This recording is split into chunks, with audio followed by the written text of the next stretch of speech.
Inside Israel's war against Hamas in Gaza, there's a different type of war on information. Since October 7th, Hamas has pumped out its own propaganda on social media, prompting Israel to start its own media campaign to drum up support.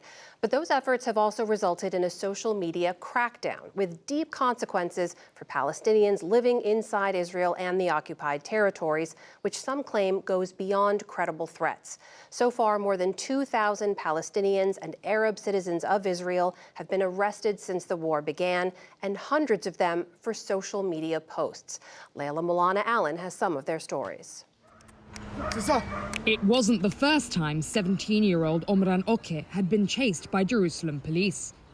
But a couple of weeks after he escaped a raid on a public square in early October, they followed him home.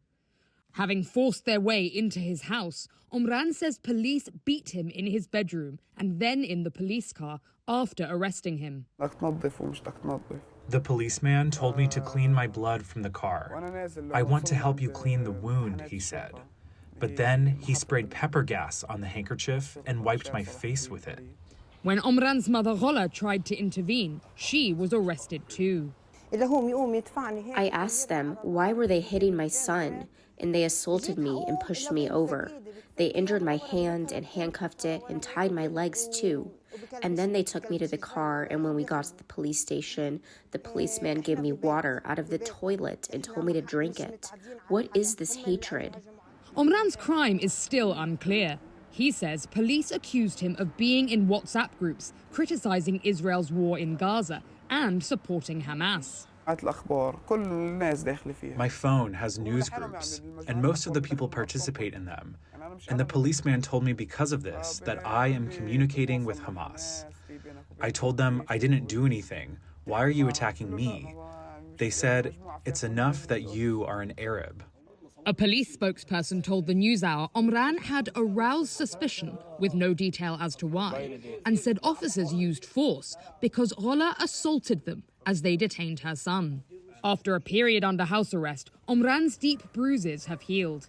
He has not been charged with anything, but Rola is just waiting for the next time. I'm very afraid for my children. When they're out at night, I can't sleep waiting for them to come back. There is no security for us. There is no rest. Omran isn't the only Palestinian to claim unfounded arrest and abuse at the hands of Israeli authorities since October 7th. In the weeks since the war began, Israeli Arabs and Palestinians have been interrogated, harassed and arrested by Israeli security forces in their hundreds for social media posts and messages in support of Palestinians in Gaza.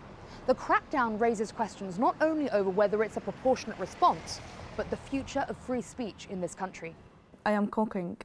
21-year-old engineering student Bayan Khatib, an Arab citizen of Israel, didn't know a social media post could ruin her life.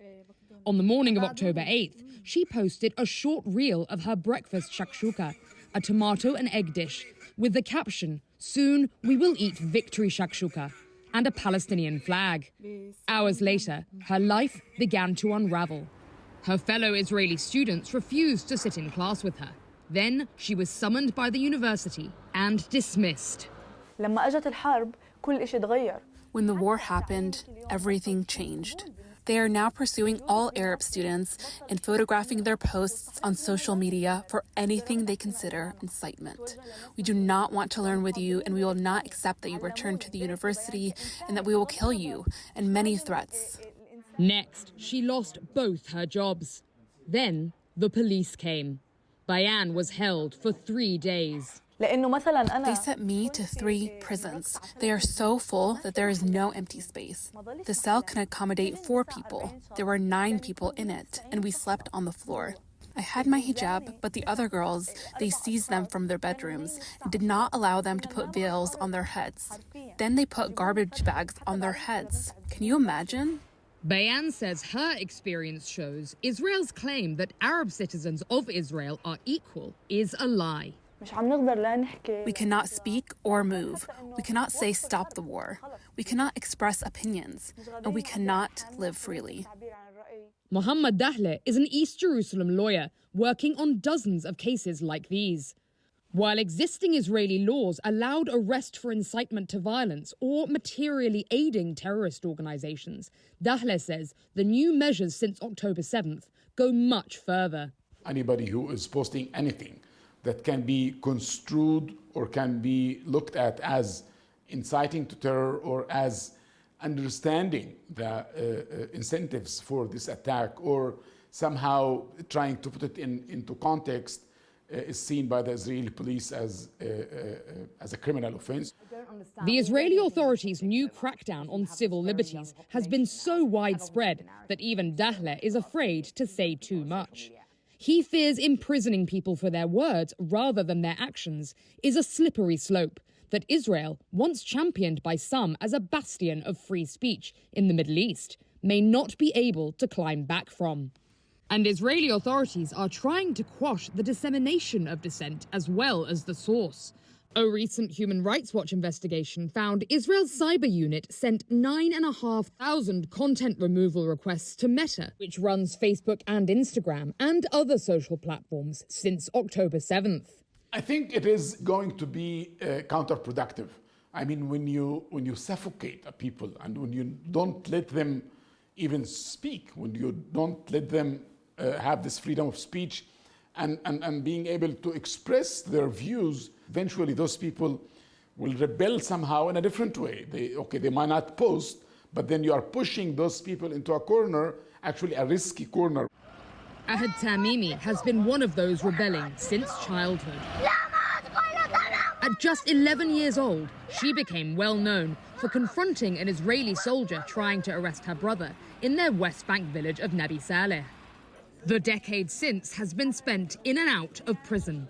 In late October, her words landed her in trouble again after a social media post calling for the death of Israelis, which she claims she didn't write. Soldiers stormed the family home in the middle of the night. Everything inside the closet they threw on the ground, even the makeup box they opened. I don't know what they were searching for. They threw the makeup everywhere, even Ahad's bed they searched. They ruined everything. Does this makeup pose a danger to them? Our occupiers are afraid of a young woman's makeup? Far-right National Security Minister Itamar Ben-Gvir posted about his joy at her arrest and called for a wider crackdown on dissent.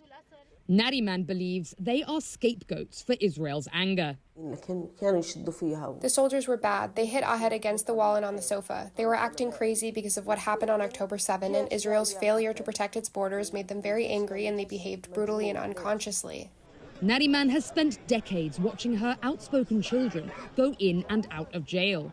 She expected the soldiers from the moment the war began. This is painful. International law and human rights are not applied to the Palestinians. Israel does not need a charge against the Palestinians to arrest them, and an influential Palestinian who says what is in his heart will be targeted by Israel. They fear that we will influence international public opinion, so they arrest us. Ahd was later released as part of the hostage prisoner swap. She claims she was beaten and humiliated while detained. Bayan still has no idea when or if her case will be tried. Her documents have been confiscated, and she's been hit with a travel ban. With no way to complete her education or earn money, the future is bleak. We are losing our basic rights of expression of opinion, education, and work. As voices against the war in Gaza grow louder in the West, Palestinians increasingly feel gagged, fearing swift retribution if they speak freely. For the PBS NewsHour, I'm Layla Milana Allen in Nabi Saleh, the West Bank.